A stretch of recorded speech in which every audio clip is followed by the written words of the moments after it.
¿Qué sucede cuando la cristiandad es cómplice de un crimen? Conversamos sobre los vestidos rojos entre amigos.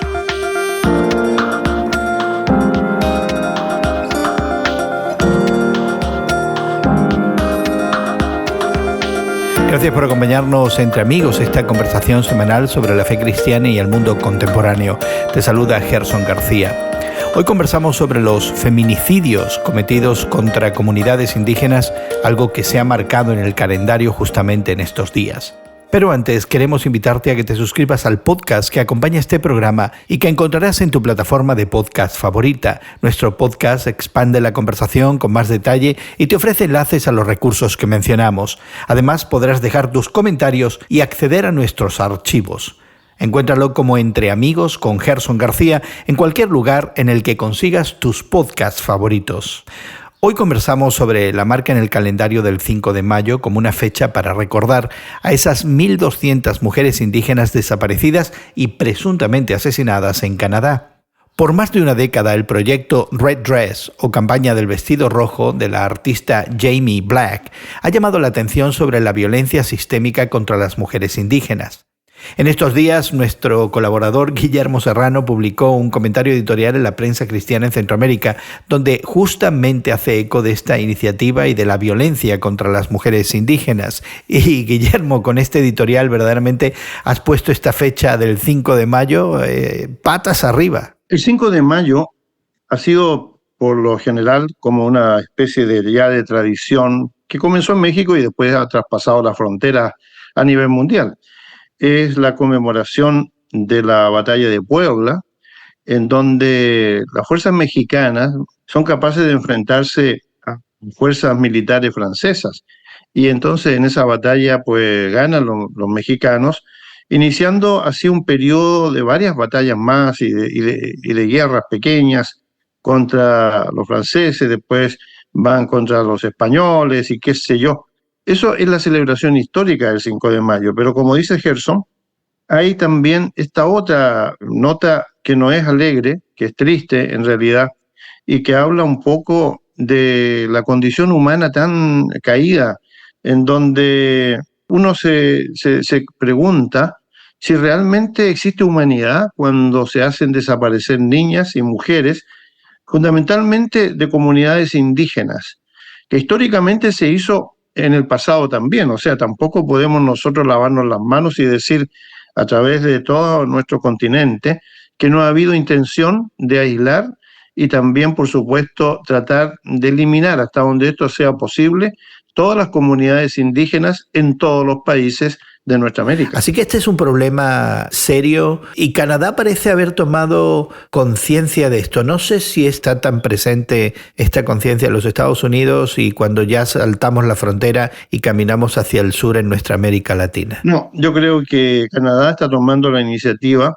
porque han tenido las comunidades indígenas, han tenido la posibilidad de organizarse en cuestiones que van incluso hasta esferas de gobierno, en donde existe representación indígena o de los pueblos nativos, cuestión que todavía se discute, por ejemplo, en los Estados Unidos, y en ese sentido yo creo que desde Estados Unidos al sur estamos al debe, no hemos hecho mucho en este sentido, y casi que miramos para el lado como ha sido la situación de muchas iglesias cristianas, católicas y protestantes, por ejemplo, negarse a reconocer la participación histórica que se ha tenido en la opresión de las comunidades que no son necesariamente provenientes de Europa, para llamarlo de alguna manera más elegante, y en donde se le han negado derechos legítimos a las comunidades que antes vivían una vida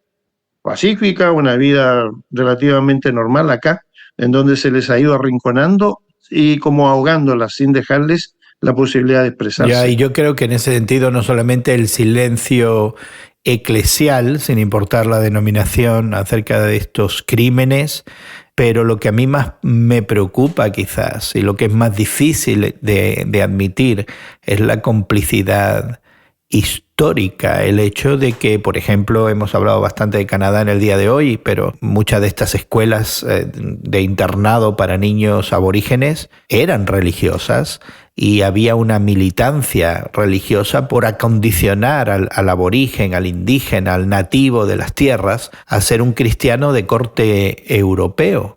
Y eso no solamente en Canadá, pero a lo largo y ancho también de nuestra historia, ¿no? En Estados Unidos así fue y en nuestra América Latina así fue también. Cuando nos encontramos entonces con este pasado histórico de colaboración, de facilitación de la opresión humana en manos de entidades eclesiales, es bastante difícil de admitir para muchos de nosotros. Bueno, claro, porque tenemos muchos pecados ocultos en donde nosotros hemos procurado, como se dice vulgarmente, ¿no?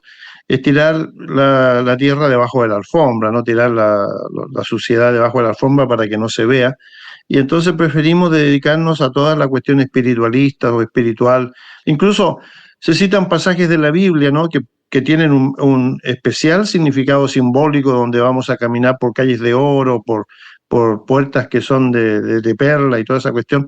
Y en realidad es como que este sueño, ¿verdad?, oculta la realidad de la vida presente, en donde deberíamos buscar la justicia, porque a eso nos llama Jesucristo. El fundador del cristianismo dice que son bienaventurados los que buscan la justicia. Y sin embargo, nosotros lo hemos espiritualizado de tal manera que hablamos de la justicia solamente en términos espirituales, es decir, la bondad, el hecho de tener a lo mejor una buena cara, una buena actitud, pero la idea de buscar la justicia en la Biblia es realmente hacer justicia al oprimido, levantarlo, darle sus derechos, darle la oportunidad de vivir. Eso es hacer justicia, y sin embargo nosotros vamos muy lejos de ese camino. Y creo que otro de los elementos, Guillermo, en esta introspección de vida y entendimiento de la historia eclesial como agente de opresión para muchas de estas comunidades es también detener los modelos que todavía están funcionando en cuanto al dominio de una cultura sobre otra en muchas comunidades eclesiales. El otro día estaba teniendo una conversación con una serie de líderes eclesiales norteamericanos y yo les apuntaba esta idea de modelos misionales coloniales todavía, ¿verdad?,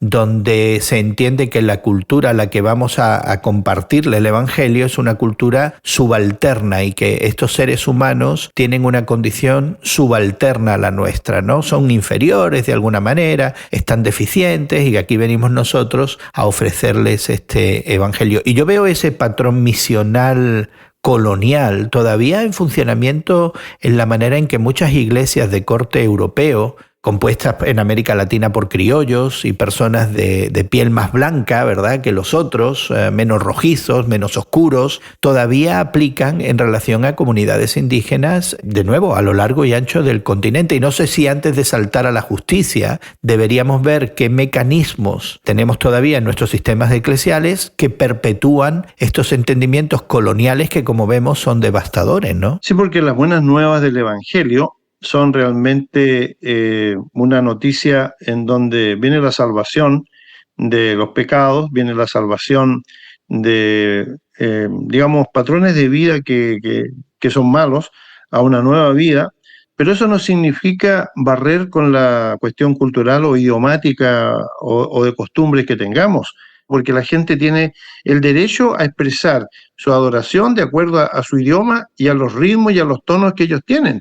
No hay manera de cambiar eso. Y ahí entramos en una cuestión muy discutible para algunas personas, ¿no? Una de las cuestiones que hemos obviado aquí es la responsabilidad de corte personal. El otro día, déjame contarte que en un evento comunitario en la ciudad donde vivo, un pequeño pueblo cercano al área metropolitana de Chicago, el conferencista hizo una pausa al principio, antes de empezar, para recordarnos que estábamos sentados sobre tierras ancestrales de los Potawatomi, de los Ojibwa, de los Odawa, ¿verdad?, de las tribus y naciones aborígenes, indígenas, que ocupaban las tierras donde hoy se encuentra lo que yo llamo mi casa, ¿verdad? Y entonces él nos invitó a una reflexión profunda de que estábamos sobre un terreno en el que se había cometido un genocidio, ¿verdad? Y produjo una sensación tremendamente incómoda para la mayoría, y yo me sentí tremendamente incómodo, pero también responsable de alguna manera, porque este recuento histórico ha resultado en una situación donde esta injusticia todavía se perpetúa, y ahora yo me encuentro también responsable de algo que es un resultado de un proceso de cientos de años, de siglos, ¿verdad? Y muchas veces no vemos esa conexión a la responsabilidad personal. ¿Tú crees que las tenemos cada uno de nosotros? Yo pienso que sí.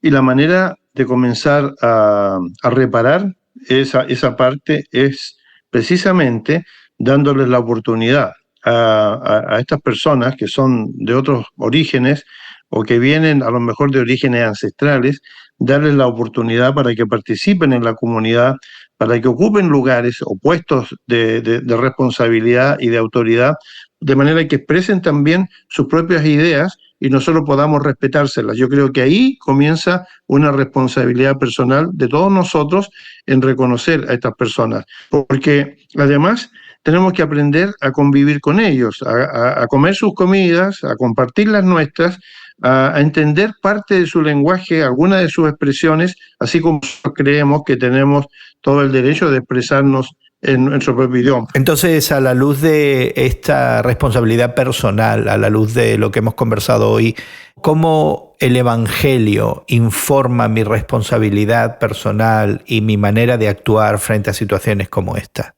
Yo creo que el cristianismo tiene una cosa que es muy positiva y que es muy buena, y que dice en forma general que si nosotros recibimos, ¿verdad?, el mensaje que ha venido de arriba, que lo encarnó Jesucristo cuando vivió entre los hombres y mujeres y vivió todas sus experiencias, ¿no?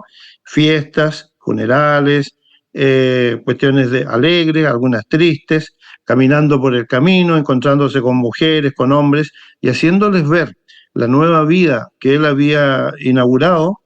Creo que ese mensaje positivo del cristianismo es el que tiene que animarnos para que nosotros podamos ir con una actitud también firme, positiva, pero de aliento a estas comunidades que no solamente pueden ser las nativas, las originales de este país o del país donde vivamos, ¿verdad? Yo creo que tenemos que darles la oportunidad de ser también prójimo, porque la parábola del buen samaritano no es solamente ayudar al que cae herido, es ayudar también al que no pertenece al pueblo, al que no pertenece a la etnia nuestra, y sin embargo tenemos que expresar solidaridad y tenemos que expresar misericordia. Y eso tiene que verse de una manera práctica. Yo creo que ese es el mensaje con el que tenemos que quedarnos. Y por supuesto, queremos invitarte a que explores más de esta responsabilidad compartida ante la violencia de género, la explotación de comunidades y recursos indígenas y las actitudes coloniales que aún existen en la cristiandad. Suscríbete al podcast que acompaña este programa, donde te ofrecemos una conversación extendida, recursos adicionales y la posibilidad de comentar sobre este tema haciéndonos llegar tu opinión. Tu suscripción también te abre la puerta a nuestros archivos, donde encontrarás otras conversaciones y temas que pudieran interesarte. Encuéntranos como Entre Amigos con Gerson García en Spotify, Apple Podcasts, Google Podcasts o en cualquiera de tus plataformas de podcast favoritas. Suscríbete hoy mismo. Agradecemos a nuestros equipos técnicos en México, Brasil y Estados Unidos el trabajo que realizan para que esta conversación llegue hasta ti. También nuestra gratitud asimismo para Guillermo Serrano por darnos de su tiempo. Y tu amigo Gerson García se despide de ti hasta otro momento en el que nos unamos a conversar entre amigos.